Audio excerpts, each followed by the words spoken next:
Suddenly the dark seems to get darker, and the light seems to have diminished. The sun is a black circle in the sky, and my life seems to have finished.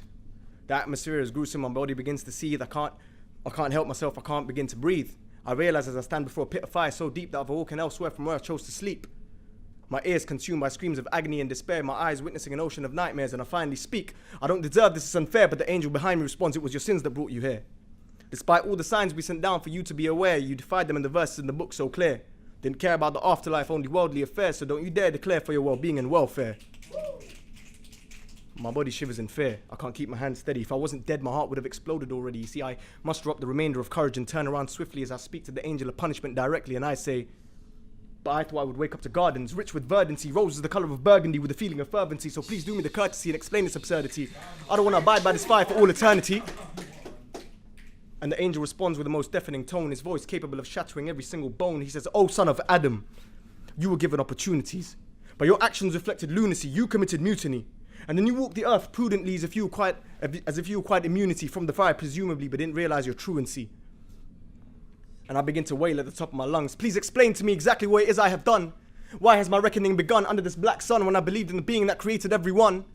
And the angel responds with the most threatening roar, very fearsome and powerful, much like before. He says, "Oh, son of Adam, you were given wealth, but you never gave to charity. Given speech, but polluted it with profanity. Given love, but disrespected your family and spewed hypocrisy and pathetic fallacies. And you were told to use kindness to treat one another, yet you never even smiled at your fellow brother. You questioned why you were cast into this eternal blaze, but when you felt lust, did you ever even lower your gaze? You abused the fact that we gave you eyes. Your tongue was tainted with nothing but lies, and your ears were deaf to the sound of cries all over the world. You didn't even sympathize. When conflict arose and it all got intense, you let it get worse. You sat on the fence.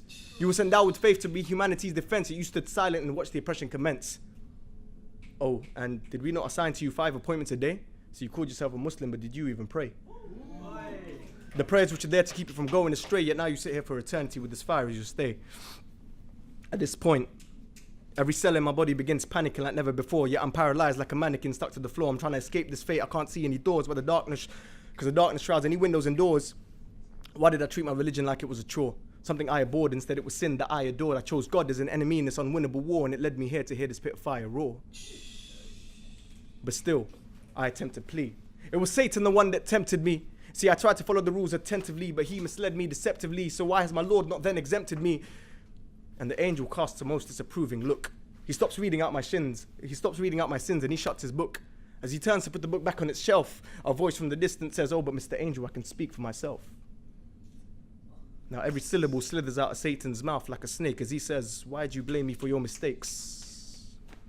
Yes, I promised you truth, but my truth was distorted. If you had only followed your Lord, then my plans would have been thwarted. But every time I called you to sin, you allowed it to begin. You allowed my evil to get under your skin. Every single one of my whispers were indeed replied to. You see, you allowed this evil to seep inside you. It's funny because you were sent the verses of the book to guide you, yet now you sit here to burn with me beside you."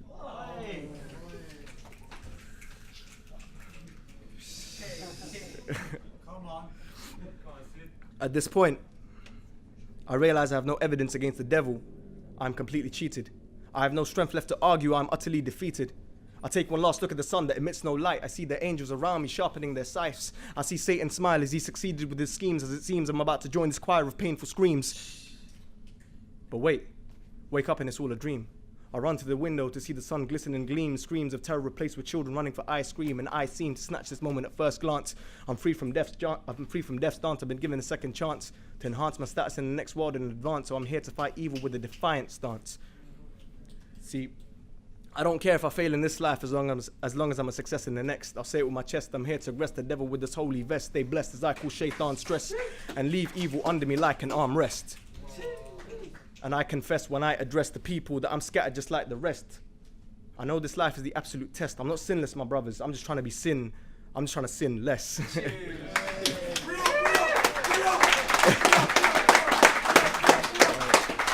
Alhamdulillah, alhamdulillah. Bismillah.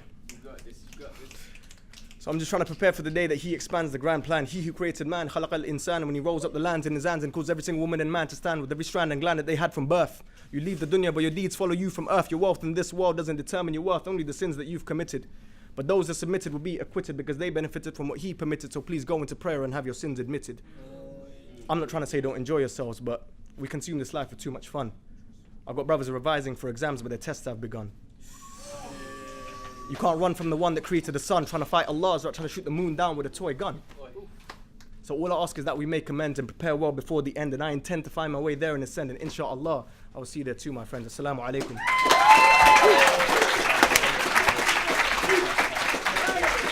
Fire!